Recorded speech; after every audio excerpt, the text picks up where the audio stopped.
ಮಂಡ್ಯದಲ್ಲಿ ಕನ್ನಡ ಪರ ಹೋರಾಟಗಾರ ವಾಟಾಳ್ ನಾಗರಾಜ್ ವಿಭಿನ್ನ ರೀತಿಯಲ್ಲಿ ಪ್ರತಿಭಟನೆ ನಡೆಸಿದ್ದಾರೆ.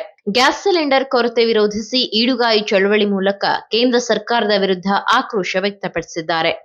ಮಂಡ್ಯದ ಸಂಜಯ್ ವೃತ್ತದಲ್ಲಿ ಕನ್ನಡ ಚಳವಳಿ ಪಕ್ಷದ ನಾಯಕ ಹಾಗೂ ಕನ್ನಡ ಪರ ಹೋರಾಟಗಾರ ವಾಟಾಳ್ ನಾಗರಾಜ್ ನೇತೃತ್ವದಲ್ಲಿ ಈಡುಗಾಯಿ ಚಳವಳಿ ನಡೆಸಲಾಯಿತು. ಖಾಲಿ ಗ್ಯಾಸ್ ಸಿಲಿಂಡರ್ ಇಟ್ಟು ಅದರ ಮುಂದೆ ಈಡುಗಾಯಿ ಒಡೆದು ಕೇಂದ್ರ ಸರ್ಕಾರದ ವಿರುದ್ಧ ತೀವ್ರ ಆಕ್ರೋಶ ವ್ಯಕ್ತಪಡಿಸಿದರು. ಇರಾನ್-ಇಸ್ರೇಲ್ ಯುದ್ಧದ ಪರಿಣಾಮವಾಗಿ ಗ್ಯಾಸ್ ಸಿಲಿಂಡರ್ ಪೂರೈಕೆ ಸಮಸ್ಯೆ ಉಂಟಾಗಿದ್ದು ಜನಸಾಮಾನ್ಯರು ಸಂಕಷ್ಟ ಅನುಭವಿಸುತ್ತಿದ್ದಾರೆ ಎಂದು ವಾಟಾಳ್ ಆರೋಪಿಸಿದರು. ಯುದ್ಧವನ್ನ ಕೂಡಲೇ ನಿಲ್ಲಿಸಿ ಅಗತ್ಯ ವಸ್ತುಗಳ ಸರಬರಾಜನ್ನ ಖಚಿತಪಡಿಸಬೇಕು ಎಂದು ಆಗ್ರಹಿಸಿದರು.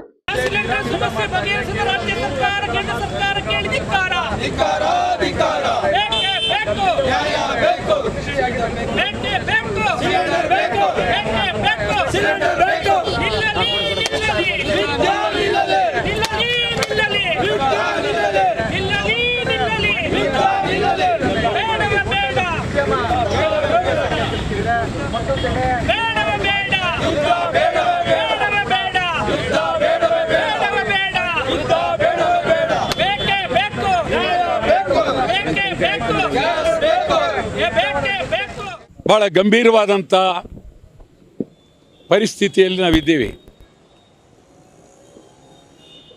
ಕರ್ನಾಟಕ ಈ ದೇಶದ ಅವಿಭಾಜ್ಯ ಅಂಗ. ಅಮೇರಿಕ, ಇಸ್ರೇಲ್, ಇರಾನ್ ಯುದ್ಧ ಇದು ಬರೀ 3 ದೇಶಗಳ ಯುದ್ಧದ ಪರಿಣಾಮ ಆದರೂ ಇದರಿಂದ ಇಡೀ ಪ್ರಪಂಚಕ್ಕೆ ಯುದ್ಧದ ಭೀತಿ ಆವರಿಸಿದೆ. ಪ್ರಪಂಚದ ಎಲ್ಲ ಮೂಲೆಗಳಿಗೂ ಒಂದಲ್ಲ ಒಂದು ರೀತಿಯಲ್ಲಿ ಇದು ಅತ್ಯಂತ ನೋವಿನ ಪ್ರಸಂಗ ಆಗಿದೆ. ಇಸ್ರೇಲ್ ಇರಾನ್ನಲ್ಲಿ ಸತ್ತಿರುವ ಜನ ಲೆಕ್ಕವಿಲ್ಲದಷ್ಟು. ಮನುಷ್ಯತ್ವಕ್ಕೆ ಬೆಲೆನೇ ಇಲ್ಲ, ಮಾನವ ಕುಲಕ್ಕೆ ಬೆಲೆನೇ ಇಲ್ಲ. ಇಸ್ರೇಲ್ ಇರಾನ್ ಮತ್ತೆ ಆ ದೇಶ ನಿರ್ಮಾಣ ಆಗಬೇಕಾದ್ರೆ ಎಷ್ಟು ಸಾವಿರ ಲಕ್ಷ ಕೋಟಿ ಹಣ ಬೇಕು. ಈ ಹಣ ಇಲ್ಲದೆ ಬೆಲೆ ಏರಿಕೆ ಆಗುತ್ತೆ, ನೋವಾಗುತ್ತೆ, ದೇಶ ಅಭದ್ರತೆಗೆ ಹೋಗುತ್ತೆ. ಅಮೇರಿಕ ಟ್ರಂಪ್ ದುಡುಕಿದ್ದಾರೆ, ಗಂಭೀರವಾಗಿ ಚಿಂತನೆ ಮಾಡಬೇಕಾಗಿತ್ತು. ಇರಾನ್ ಮೇಲೆ ಇಸ್ರೇಲ್ ದಾಳಿ ಮಾಡಿ ಇರಾನ್ ಅಧ್ಯಕ್ಷರನ್ನ ಕೊಂದಾಕಿದ್ದಾರೆ ಮತ್ತು ಇರಾನ್ನ ಅನೇಕ ಪ್ರಮುಖ ನಾಯಕರುಗಳನ್ನು ಕೊಂದಾಕಿದ್ದಾರೆ. ಅದೇ ರೀತಿ ಇಸ್ರೇಲ್ನಲ್ಲೂ ಪ್ರಮುಖರು ಸತ್ತಿದ್ದಾರೆ ಮತ್ತು ಅಮೇರಿಕದ ಪ್ರಜೆಗಳು ಸತ್ತಿದ್ದಾರೆ, ಸೈನಿಕರು ಸತ್ತಿದ್ದಾರೆ. ಇವತ್ತಿನ ಪರಿಸ್ಥಿತಿಯಲ್ಲಿ ಯುದ್ಧ ಯಾರಿಗೂ ಬೇಕಾಗಿಲ್ಲ. ಯುನೈಟೆಡ್ ನೇಷನ್ ವಿಶ್ವಸಂಸ್ಥೆ ಬಾಯಿ ಮುಚ್ಕೊಂಡು ಕೂತಿರ್ತಕ್ಕಂಥದ್ದು ಸರಿಯಲ್ಲ. ವಿಶ್ವಸಂಸ್ಥೆ ಈಗ ಬೀದಿಗೆ ಬರಬೇಕು, ಯುದ್ಧ ನಿಲ್ಲಿಸೋದಕ್ಕೆ ಪ್ರಾಮಾಣಿಕ ಪ್ರಯತ್ನ ಮಾಡಬೇಕು. ಪ್ರಪಂಚ ಮಾನವ ಹಕ್ಕುಗಳ ಆಯೋಗ ಗಂಭೀರವಾಗಿ ಚಿಂತನೆಯನ್ನು ಮಾಡಬೇಕಾಗಿದೆ. ಈಗ ಭಾರತ ಮಾಡಬೇಕಾದ್ದು ಬಹಳ ಪ್ರಾಮುಖ್ಯವಾದಂಥ ಕೆಲಸ ಇದೆ.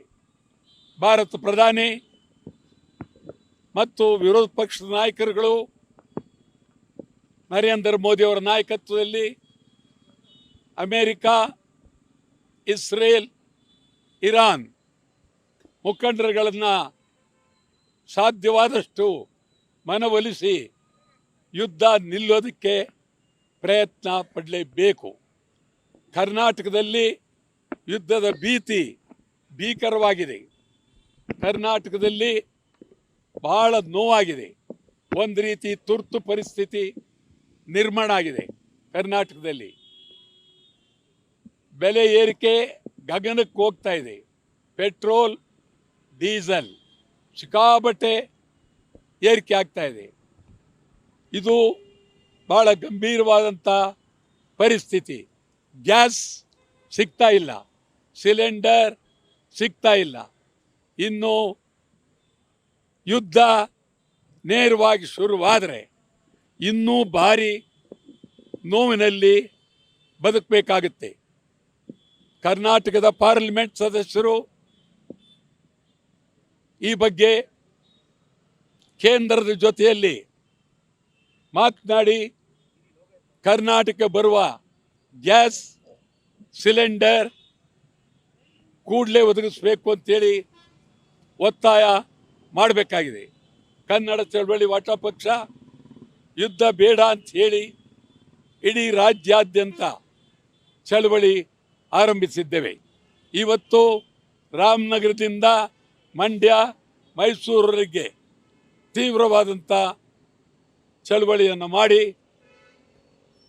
ದೇಶಕ್ಕೆ, ಪ್ರಪಂಚಕ್ಕೆ ತಿಳಿಸೋದಕ್ಕೆ ಈಡಿಗಾಯಿ ಹೊಡೆಯುವ ಮೂಲಕ ಚಳವಳಿಯನ್ನು ಮಾಡತಕ್ಕಂಥದ್ದು ಕಾರ್ಯಕ್ರಮವನ್ನು ಹಾಕ್ಕೊಂಡಿದ್ದೇವೆ. ಮಂಜುನಾಥ್, ಮಂಡ್ಯ ಮುಖಂಡರು, ನಮ್ಮ ಪಾರ್ಸಾದ್ ಸೇರಿದಂಥ ಅನೇಕ ಮುಖಂಡರುಗಳು ಇಲ್ಲಿ, ಜಗದೀಶ್, ರಾಮನಗರ ಇವರೆಲ್ಲರೂ ಬಂದಿದ್ದಾರೆ. ಇನ್ನೂ ಅನೇಕ ಮುಖಂಡರುಗಳು ಇಲ್ಲಿ ದಯಮಾಡಿಸಿದ್ದಾರೆ. ನಮ್ಮ ಹೋರಾಟ ನಿರಂತರವಾಗಿ ಆಗುತ್ತೆ. ನೀವು ಸಣ್ಣ ಆಗಬೇಕಲ್ವಾ? ಅದು ಒಂದು ಉತ್ತಮ ಆಹಾರದಿಂದ ಸಣ್ಣ ಆಗಬೇಕಲ್ವಾ? ಪ್ರತಿದಿನ ನಮ್ಮ ಜೀನಿ ಸ್ಲಿಮ್ನ ಯೂಸ್ ಮಾಡಿ ಯಾವುದೇ ಸೈಡ್ ಎಫೆಕ್ಟ್ ಇಲ್ದಂಗೆ ನೀವು ಸಣ್ಣ ಆಗ್ತೀರಾ.